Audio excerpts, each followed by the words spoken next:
आज की एक्सप्लेनेशन में हम एक जाइंट ऑक्टोपस को देखेंगे जो कि अपने बच्चे को इंसानों की कैद से छुड़ाने के लिए पूरे आइलैंड पर अटैक कर देता है। क्या जाइंट ऑक्टोपस अपने बेबी ऑक्टोपस को बचाने में कामयाब हो पाता है या नहीं, ये सब जानने को मिलेगा आज की एक्सप्लेनेशन में। तो कुर्सी की पेटी बांध लीजिए, कानों में ईयरफोन डाल दीजिए और बने रहिए वीडियो के एंड तक। आज जिस मूवी को मैं एक्सप्लेन करूंगा उसका नाम है बिग ऑक्टोपस। ये एक चाइनीज़ फैंटेसी मूवी है। मूवी के स्टार्टिंग में हम तीन भाइयों को देखते हैं जो कि मछुआरे हैं।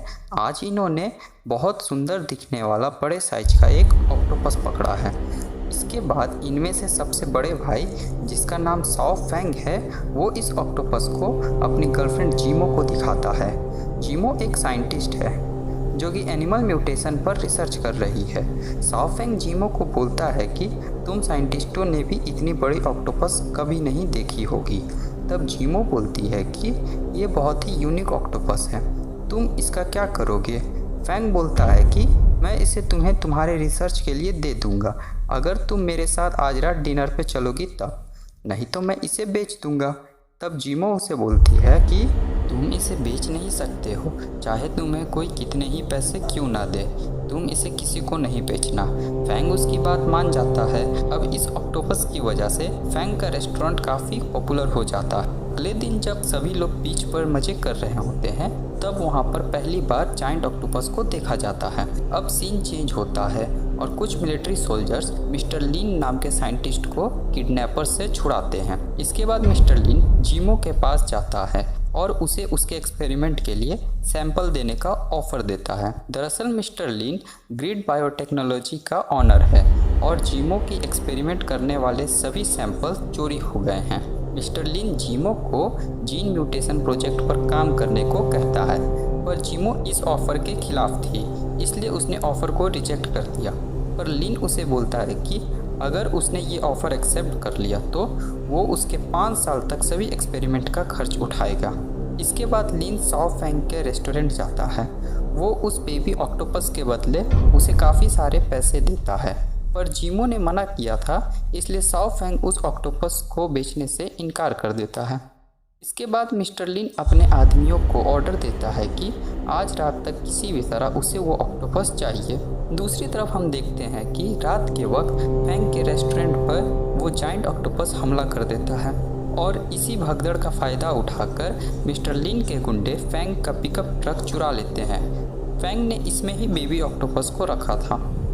अब तक जीमो भी यहाँ आ जाती है।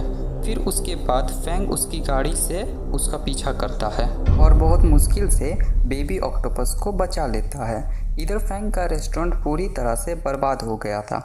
उसके पास अब रहने के लिए कोई जगह भी नहीं थी, इसलिए जीमो उसे अपने घर ले जाती है। वहाँ वो देखती है तो फेंग उसे काफ़ी परेशान दिख रहा था, क्योंकि रेस्टोरेंट तबाह होने के कारण फेंग अब अपना कर्ज नहीं चुका पाएगा। जीमो उसे बोलती है कि मैं अपना घर बेच दूंगी, उस पैसे से तुम अपना कर्ज चुका लेना, पर फेंग मना कर देता है। इसके बाद फेंग को उसके भाइयों का वीडियो मैसेज मिलता है।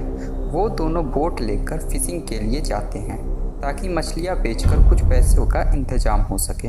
अगली सुबह पैसों की तंगी की वजह से फेंग मिस्टर लिन को बेबी ऑक्टोपस बेच देता है। अब यहाँ पर जीमो भी आ जाती है और फेंग पर गुस्सा करती है। जीमो उसे बोलती है कि बेबी ऑक्टोपस और वो जाइंट ऑक्टोपस जिसने कल रात तुम्हारे रेस्टोरेंट पर हमला किया था, इन दोनों में ज़रूर कोई कनेक्शन है। फेंग को उसकी बातें बकवास लगती है, इसलिए वो वहाँ से चला जाता है। इधर समुंदर में मछलियाँ पकड़ने के दौरान वो जाइंट ऑक्टोपस इन दोनों को मार देता है। फेंग को जब इसका पता चलता है तो वो बहुत दुखी होता है। जीमो उसे बोलती है जिस बात का डर था वही हुआ। फेंग उससे पूछता है क्या मेरे भाइयों की मौत की वजह वो वाइट ऑक्टोपस है जिसे मैंने पकड़ा था। जीमो उसे बोलती है मुझे नहीं पता, पर अगर ऐसा है तो फिर सिर्फ हम दोनों नहीं बल्कि पूरी आइलैंड खतरे में है। फेंग उसे बोलता है कि मैं उस मॉन्स्टर से बदला ज़रूर लूँगा। फिर हम मिस्टर लिन को देखते हैं जो कि बेबी ऑक्टोपस को मारने वाला है, पर जीमो उसे ऐसा करने से रोक देती है ताकि इस पे म्यूटेशन वाला रिसर्च कर सके। जब सभी लोग यहाँ से चले जाते हैं तब जीमो उस ऑक्टोपस को टच करती है और वो ऑक्टोपस भी उसे कुछ नहीं करता। जिससे हमें ये पता चलता है कि वो काफ़ी फ्रेंडली है। इसके बाद जीमो का कलीग वहाँ आ जाता है और बोलता है कि डीएनए रिपोर्ट से पता चला है कि वो जायंट ऑक्टोपस इसकी माँ है। इसके अलावा जायंट ऑक्टोपस की एज करीब 75 साल है, जबकि नॉर्मली किसी भी ऑक्टोपस की एज 3 से 4 साल की ही होती है। तब जीमो को लगता है कि ये किसी न्यूक्लियर रेडिएशन की वजह से हुआ है। तभी उसकी कलीग उसे बोलती है कि उसे बेबी ऑक्टोपस में किसी तरह का कोई रेडिएशन नहीं मिला है। अब जीमो को शक होता है कि इनसे पहले ही किसी और ने इस पर एक्सपेरिमेंट की है। अब हम देखते हैं कि मिस्टर लीन अपने ग्रैंडफादर की डायरी निकालते हैं, जिसमें कि एक टूटा हुआ बैच होता है। उसके पीछे कोई अधूरा नंबर लिखा होता है। इसके बाद टीवी के थ्रू जीमो को पता चलता है कि लीन ने रिसर्च वाली बात मीडिया को बता दी है। इस बात से जीमो लीन पर बहुत गुस्सा होती है। तभी गैल अपनी आदमियों के साथ उसके बोट पर अटैक कर देता है और लीन से बोलता है कि उसे उसका एक्सपेरिमेंट चाहिए। तभी चुपके से जीमो लीन के लैपटॉप को एक्सेस कर लेती है। जीमो को उसमें कुछ पुराने डॉक्यूमेंट्स और रिपोर्ट दिखते हैं। तभी गैल वहां आ जाता है और उससे वो लैपटॉप छीन लेता है। गैल के पूछने पर लीन उसे बताता है कि उसके ग्रैंडफादर जर्मनी के मिलिट्री रिसर्च में साइंटिस्ट थे। वो जीन म्यूटेशन प्रोजेक्ट पर काम कर रहे थे। वो बहुत सारे समुद्री जीव पर एक्सपेरिमेंट किए पर सभी फेल हो गए। आखिरी में उन्होंने एक ऑक्टोपस पे यह एक्सपेरिमेंट किया, पर इत्तेफाक से वो ऑक्टोपस वहाँ से भाग जाता है। वर्ल्ड वार 2 ख़त्म होने के बाद मिलिट्री बेस को बंद कर दिया गया था। काफ़ी दिनों से मैं इस ऑक्टोपस को ढूंढ रहा था ताकि इसके ज़रिए रिसर्च वाले ऑक्टोपस को पकड़ सकूं। फिर लीन वो टूटा हुआ बैच निकालता है जिसका आधा हिस्सा गेल के पास होता है। गेल अब बेबी ऑक्टोपस को लेकर समुद्र के बीचों बीच आ जाता है। तभी वहाँ पर फेंग भी आ जाता है, पर गेल के आदमी उसे पकड़ लेते हैं और उसे बोट से बाहर फेंक देते हैं। तभी बेबी ऑक्टोपस उसे पकड़ लेती है और उसे बड़े शार्क का खाना बनने से बचा लेती है। अब इन दोनों में फ्रेंड्स जैसी बॉन्डिंग हो जाती है। तभी अचानक से जायंट ऑक्टोपस इन पर हमला कर देता है। ऑक्टोपस से बचने के लिए सभी लोग उस पर अंधाधुंध फायरिंग करने लगते हैं। इन सब के बीच जीमो फैंग को ऊपर बोट पर खींच लेती है और बेबी ऑक्टोपस को भी फ्री कर देती है।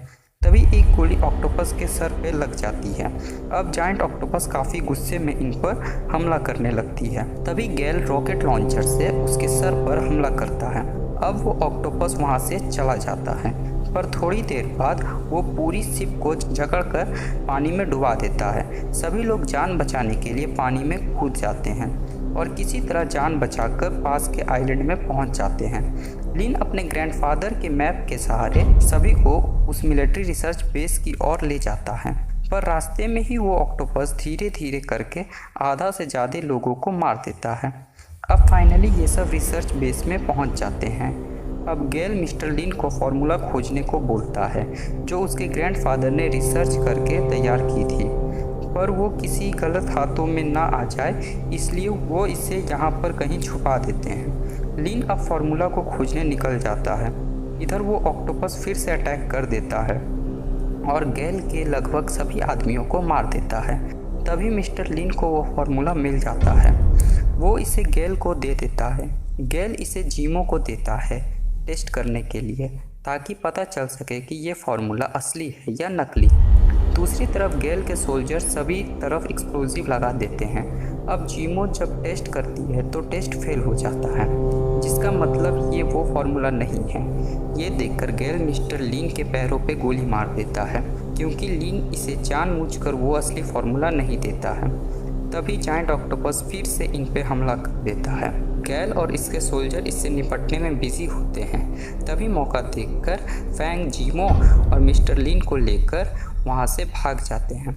इधर मिस्टर लिन की हालत काफ़ी ख़राब होती है, तो वो जीमो को असली फार्मूला देता है और उसे बोलता है कि मेरे मरने के बाद तुम सबको बता देना कि मेरे ग्रैंडफादर एक महान साइंटिस्ट थे, उन्होंने ही इस फार्मूले को डेवलप किया था।